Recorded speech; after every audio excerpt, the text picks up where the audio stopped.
Oh, ano tinitingin-tingin dyan? Kala niyo kung sino kayo? Ha? Puro pera lang. Tingnan niyo ang mukha mo. Puro pera. Sandaan. Tingnan niyo yung mga mukha mo.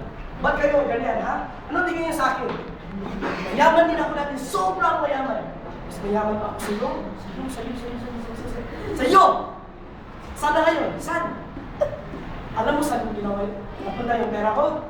Nandun sa drugs. Sa mga babae. At sa mga walang kwentang bagay. Bakit? Bakit? Bakit? Ano ba bakit? Para sa akin, sobrang mahirap talaga.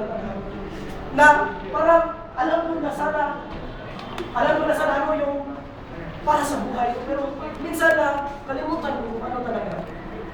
Sabi ng papa ko, ikaw ay magiging magaling na doktor. Ang mama ko naman, magaling ka na engineer. Saan na yun? Saan? Nandun na sila para sumuporta sa akin? Bakit? Bakit?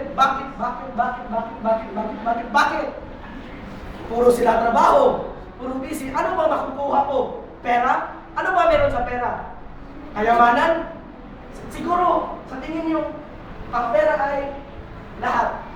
Kasi sa pera may pagkain, halos lahat na kasiyahan. Pero tanong ko sa sarili ko, bakit hindi ako masaya? Bakit wala ako na meron ng iba? Dahil sa buhay ko, sinayang ko na lang ang pera ko sa mga walang kwentang bagay.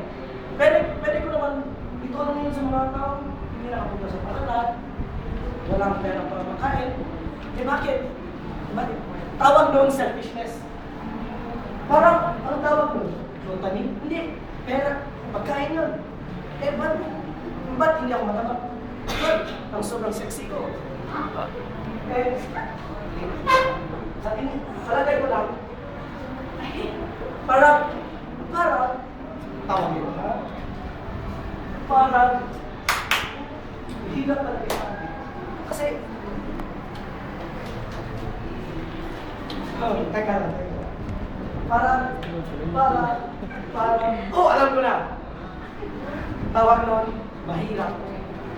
Naging mahirap ako dahil sa selfishness ko. Kung nakita nyo lang, parang, kung gusto nyo maging masaya sa buhay, ibigay ko sa mga taong may nangangailangan. Di sa mga taong meron lang wala. Kayo, tingnan nyo, sinasayangan nyo lang yung pera nyo. Bumibili kayo ng ballpen na tag 16.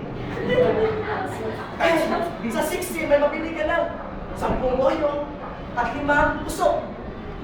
Kayo, binili nyo ng mga accessories sa cellphone, computer, ano ba? Shades.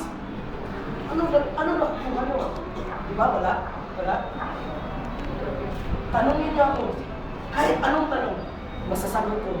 Kung isa lang ang masabi ko, ayusin ko ang buhay niyo.